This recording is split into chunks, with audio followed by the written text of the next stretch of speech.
네, 안녕하십니까, 여러분. 수학정보 김쌤입니다. 지금 방학을 앞둔 시점에서 학부모님들 또는 학생들 이제 방학 동안에 어떻게 공부해야 되나 많이 고민하고 계실 거예요. 제가 방학 동안에 이런 질문이 들어왔을 때 절대 선행시키지 마세요 라는 말씀을 정말 많이 드립니다. 특히 대치동, 목동 등 학원가에서 많이 이런 질문이 들어오는데요. 저도 사교육을 하는 사람이지만 웬만하면 선행을 시키지 않습니다. 왜 이래야 하는지.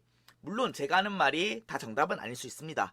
하지만 많은 학생들을 만나왔고 많은 학부모님들과 얘기를 해봤고 그리고 그 결과들이 쌓여서 본 것들 토대로 말씀드리는 거니까요. 잘 들어보시고 선택에 도움이 되시길 바랍니다. 물론 이 얘기는요.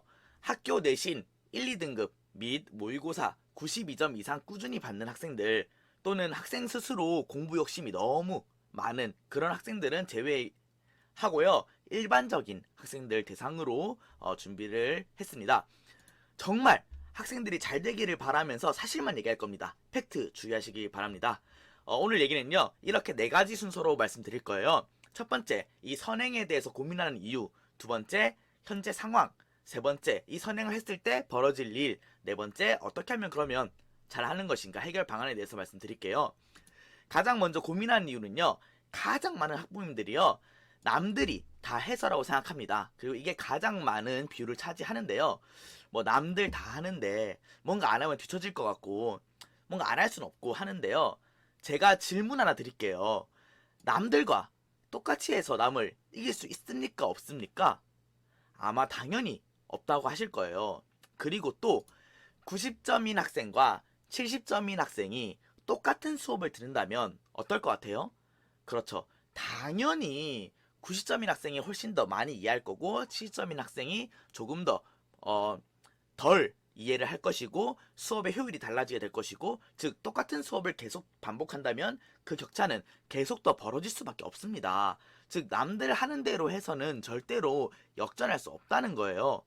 그렇기 때문에 분명히 돈과 시간을 썼지만 방학이 끝난 후에는 뭐 비슷한 결과 또는 더 떨어지는 결과가 발생하게 되는 겁니다. 90점, 7점의 학생의 소화의 차이에 대해 말씀드렸는데 그 내용을 더 이어나가 볼게요. 자, 현재 상황입니다. 현재 자녀 또는 학생이라면 나의 실력이 이 선행하는 과정에 대해서 소화 가능한 상황인가를 보셔야 됩니다. 예를 들어서 우리 자녀 또는 내가 4등급이다 라고 해볼게요. 이 4등급이라는 말은요. 즉 현재 배운 것을요. 4등급 수준으로 이해하고 있다는 겁니다. 뭐 상대평가라서요 라고 얘기할 수 있는데 그렇지 않습니다. 4등급 수준으로 이해하고 있다는 거고요. 그렇다는 말은 즉 배운 내용이 완벽히 내 것이 아니라는 겁니다. 이거를 좀 착각하시면 안 되는데 한국 지리를 공부하다가 한국 지리가 아닌 세계사를 공부하는 건 별개예요. 근데 수학은요. 내가 고1 때 배운 내용의 이해도가 낮으면요. 고2 때 배우는 거에 분명히 영향을 줍니다. 왜냐면 이어지는 내용이고 배웠던 것이 더 심화된 내용이기 때문에 내가 지금 4등급 수준으로 이해를 했다면 그 다음 과정으로 넘어가기 전에 완벽히 내 것을 만드는 과정이 필요합니다. 뭐 또 뭐 부모님들 또는 학생들 상대평가니까 또는 내가 학군이 너무 좋은 동네여서 뭐 자사고등 내신 따기 어려운 학교면요. 모의고사 점수를 보시면 좋습니다. 모의고사 점수가 80점 밑이라면 무조건 부족한 내용이 많고 있다는 거예요. 꼭 그 점 참고하시고 하시면 좋을 것 같고요. 자, 결국 이 부족한 상태에서 선행을 시작하게 되면 수업을 듣다 보면 또 어려움이 생깁니다. 왜냐? 내가 앞선 내용을 제대로 못했으니까요. 그리고 그러면 수학이 재미없어지죠. 왜냐면 어려우니까. 어려우면 재미없잖아요. 재미없어지다 보면 새학기 시작 전부터 의욕이 상실됩니다. 이 의욕이 상실된 후 다시 시작하면요. 이미 새학기가 들어가기 전부터 이번 학년 수학 내가 다룰 게 못 되는구나. 내 수준을 넘는구나. 라는 마음 갖고 시작하면요. 당연히 수업도 안 들리고 재미없어지고 이렇게 수포자로 가는 길이 시작됩니다. 자, 그런데 물론 제가 이런 나쁜 얘기만 해서 그렇지 다 그런 건 아니고 선행하러 가서 잘 듣고 오는 경우도 분명히 있겠죠. 자, 그래서 말씀드립니다. 수학 선행학원을 잘 다녀와도 생기는 일에 대해서, 즉 앞으로 벌어질 일에 대해서 말씀드릴게요. 수업을 듣는 방학 중에는요. 어떤 일이 벌어지냐면요. 아무래도 방학 동안에 진행되는 선행 수업은 질이 떨어질 수밖에 없습니다. 짧은 시간에 많은 양을 해야 되고요. 그 다음에 근본적인 설명보다는 공식 위주로 수업이 됩니다. 그리고 잘 배웠다고 착각을 유발하는 수업들을 하는데요. 물론 절대 그렇지 않은 훌륭하신 강사님들도 많이 계십니다. 계시는데 왜 제가 근본적인 설명보다 공식 위주로 말씀드리냐면 아무래도 짧은 시간에 해야 하다 보니까 이 세세하게 다 설명을 하다 보면요. 진도를 나갈 수가 없습니다. 방학이라는 짧은 시간 내에는 힘들다라는 거고요. 그 다음에 근본적인 설명이 안 되고 공식 위주라는 얘기는요. 제가 과외를 시작하는 단계에서 상담을 하면서 개념에 대해서 물어봤을 때 정말 문제가 심각합니다.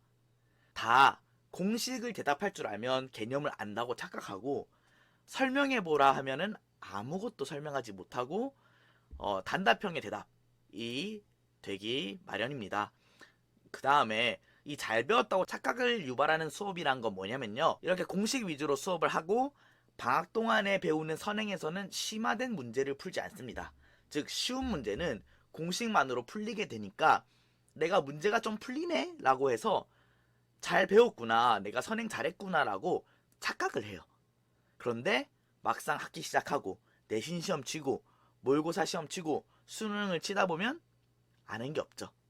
그래서 이렇게 착각을 유발하는 수업이 정말 많습니다. 물론 이제 다 그런 거 아니에요. 좋은 선생님이 분명히 계실 겁니다. 추가적으로 짧은 시간 대비 많은 양을 공부하다 보면요. 복습을 못할 가능성이 높아져요. 이것도 많은 사람들이 착각하는 것 중에 하나인데 과제를 하는 것, 즉 숙제를 하는 것이랑 복습이랑은 정말 엄연히 다릅니다. 그런데 선행을 하다 보면은 어려운 내용을 많이 하다 보니까 과제하기가 급급하고 복습을 못하게 될 것 같고 그 다음에 타 과목도 같이 소홀해질 확률이 높습니다. 그러면 또 이 학원가에 계신 부모님들 어떻게 하세요? 타 과목도 또 학원을 보내요. 그렇게 비용은 비용대로 많이 쓰고 학원에 늪에 빠져서 먹기만 하고 소화를 못 시키는 그런 결과가 정말 많이 발생합니다. 자, 이건 뭐 이제 나쁜 얘기를 한 건데 정말 뭐 월등히 훌륭하신 강사님들도 많이 계시고 정말 좋은 수업을 잘 들었다 라고도 생각해 볼게요.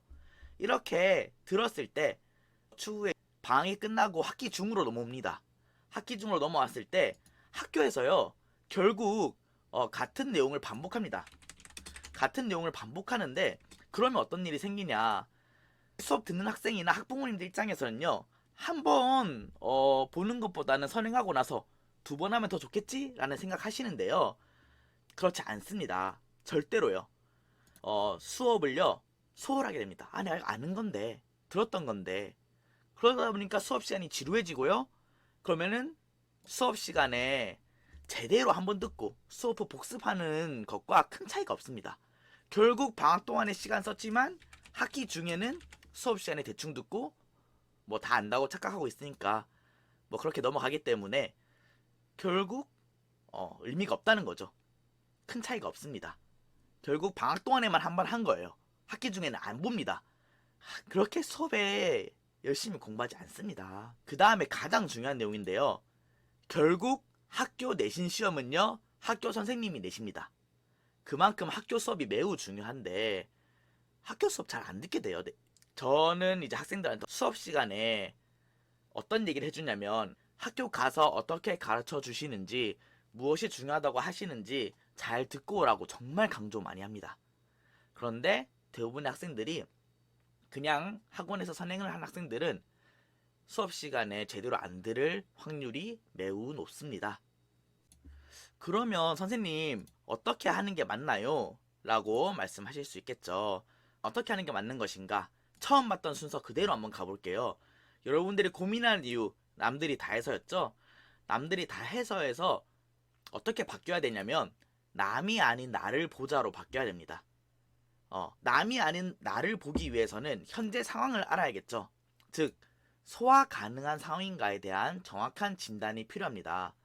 학교 수학 내신 성적과요 본인이 본인을 봤을 때 수학 실력이 어떤지 또는 내가 부족한 점이 무언지 냉철하게 판단해 보셔야 되고 학부모님들은요 자녀와 진지한 대화를 해봐야 됩니다.